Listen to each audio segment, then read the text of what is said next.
at this point, I want to bring in Don Deya, who is the CEO of the Pan-African Lawyers Union, but also serves as the chair of the Stop the Bleeding campaign. In your experience, Don, we had, of course, the Mbeki high-level panel report on illicit financial flows, both a very political document, but also a very technical document that sort of illustrated the back of the queue, as it were, that the continent is placed when it comes to issues of architectural issues. Is there something, or is there momentum that we can take from what Professor Olekushi has said, using the Mbeki panel report, for example, to try and re-energize this conversation around the African financial architecture, but also, as Dr. Mangani had mentioned in his keynote, reinvigorating the Lagos plan, as it were, but maybe a Lagos plan 2.0. This is assuming that Lagos 1.0 didn't actually work.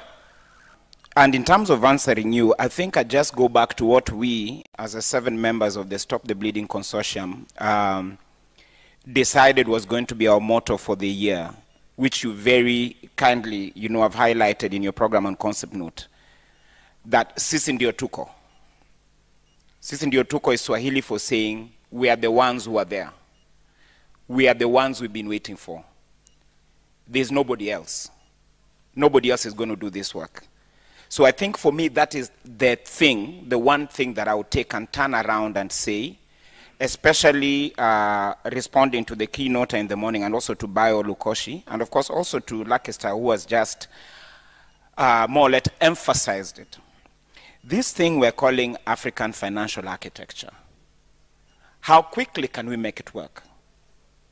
At the core of the African financial architecture, and Bayo said it, are 4 institutions, 4 potential institutions: the African Investment Bank, the African Monetary Fund, the African Monetary Institute as a precursor to the fund, and the African Central Bank. For all of these proposed bodies, the legal instruments, the protocols creating them, were adopted between 2010 and 2012. 10 years later, they have not achieved the necessary ratifications from the member states to go into force. Yet we know that there'll be a game changer, not just in terms of mobilizing resources for the continent, but creating a different policy paradigm that will confront global financial architecture, that will articulate the position of Africans and African states and African peoples in this context. So I think the challenge to us from AFCOD 2, bearing in mind that Sisi ndio tuko, is to ensure that we ourselves, the people in this room, by the time we're meeting in another part of Africa, 12 months from now, for AFCOD 3, we have ensured that our states have ratified these instruments, because there's no logical reason why they haven't. 2, when we're talking of African financial architecture, and for me, these are the ways we can help implement the various 38 recommendations of the Mbeki panel report, many of which were reiterated at the global level in the UN Factory report, is to adopt a slightly broader view of African financial architecture beyond those 4 core institutions. So let's bear in mind that in terms of a sovereign fund platform, we have Africa Risk Capacity. It's a specialized agency of the AU, it's in force, it's in Joburg. In terms of different ways of different models of resource mobilization, domestic resource mobilization, and continental resource mobilizations, we've got a couple of trust funds at the AU.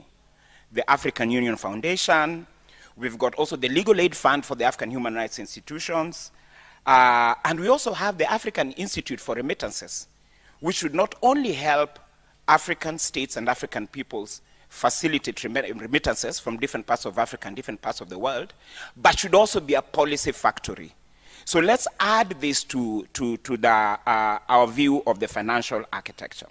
Then, because financial integrity is an issue, on an outer layer, look at the institutions we have at the continental level that help us pursue financial integrity in the 55 countries, in the 5 regions, and so on. So we have the African Union Advisory Board Against Corruption, but we also have the African Peer Review Mechanism, with its economic governance pillar and also the social governance pillar. And finally, we also have the African Court on Human and People's Rights and Justice, the future African court that would give the continent an international criminal jurisdiction. Because at the core of it, we have put a number of economic crimes. We have put in place a potential for Africa to be able to confront, especially the multinational corporations that are at the heart of our IFFs.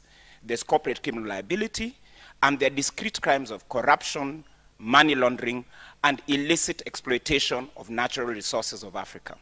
So if we have this view of African financial architecture, bearing in mind that Sisi ndio tuko, we can really create a disruption, a positive disruption that can shift our paradigms and shift how the world engages with us in reasonable time. Sisi ndio tuko.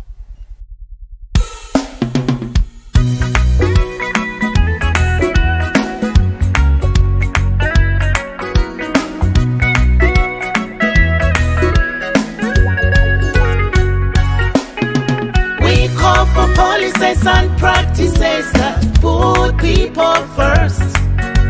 We call for policies and practices that put people first.